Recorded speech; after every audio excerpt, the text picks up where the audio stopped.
Hi there, welcome to the second installment in the Create Music in Cubase Pro 8 video series.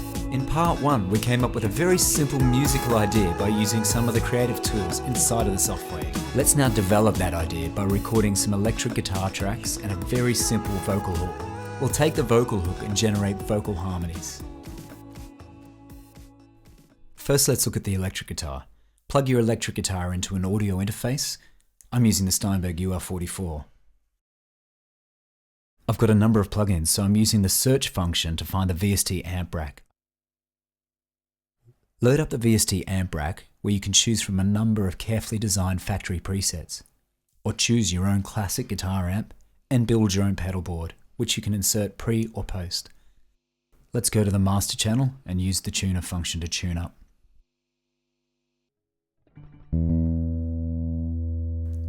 Once tuned, I'm going to hit record in cycle mode and just try and find some ideas that work for my track. First up, I've got a very simple arpeggiated guitar line.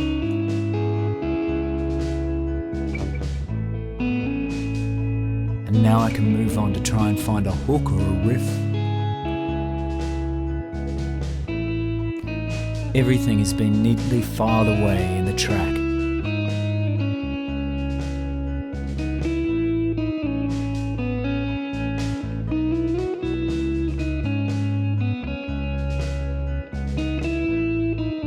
Cycle mode is hands-free. I don't need to be going backwards and forwards between my guitar and the computer.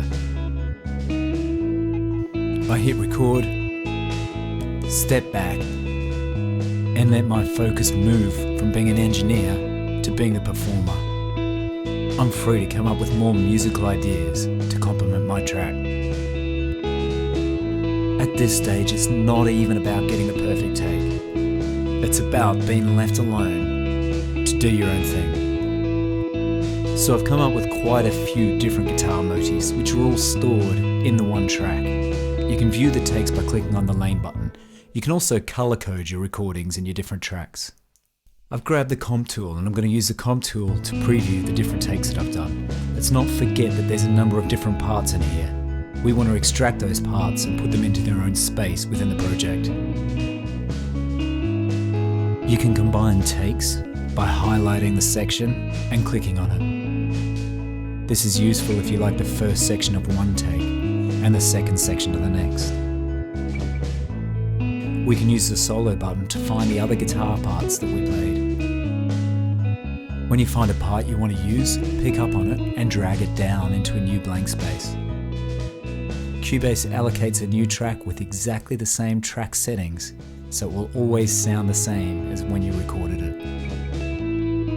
Once we've settled on our parts, we're not locked into that particular sound. At any point, we can go back and choose another tone or another track preset. Cubase Pro 8 has thousands of track presets, so you'll never struggle to find something that fits with your project. Cubase Pro 8 comes with track versions. Track versions allow us to store different musical ideas inside the one track. This means that our project can splinter off into a number of different directions at any point during the creative process. It's great because it means you're never locked into anything, and you can always review and revisit ideas. I've panned my guitar tracks left and right to make some space down the center for my vocals. I've plugged a vocal mic into the UR44. Now I'm looking for a preset to suit my voice in this particular track.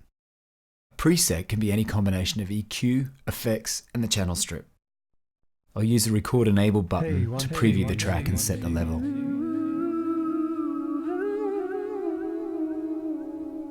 We're going to do the same as the guitar and hit cycle record.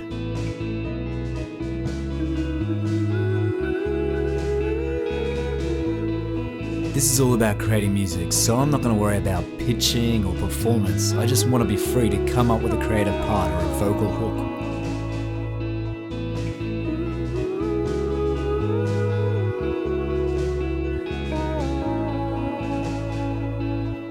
We can move through different musical ideas knowing we're recording all of them.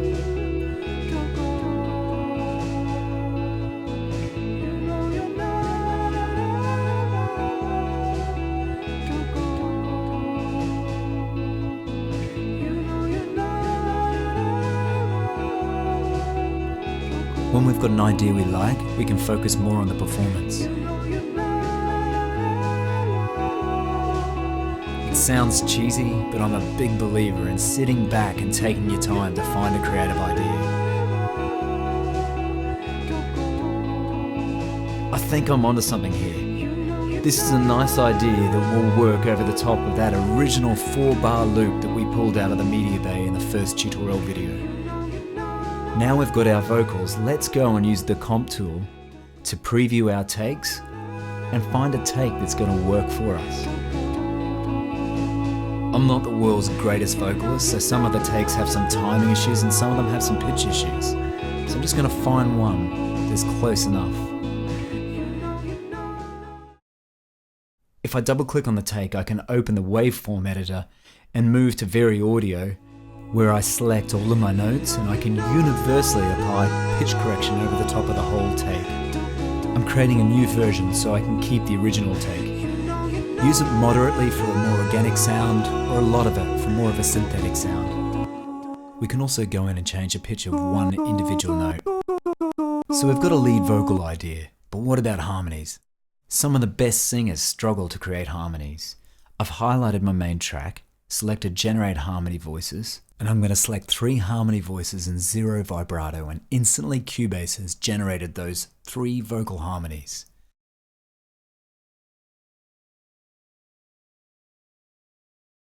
I'm going to organize my project by moving tracks into track folders. Track folders help us organize large projects. We can use the track folder to change the start and end point of every track inside the track folder. We can achieve complex mix results using Cubase Pro 8, but for now, I've highlighted my vocal tracks, right mouse clicked and assigned them to a group channel so I can control all of my vocals using the one fader. We've already achieved a lot with a simple 4-bar musical idea. In the next tutorial video, we'll look at preparing and exporting this musical idea so we can instantly share it with fellow collaborators.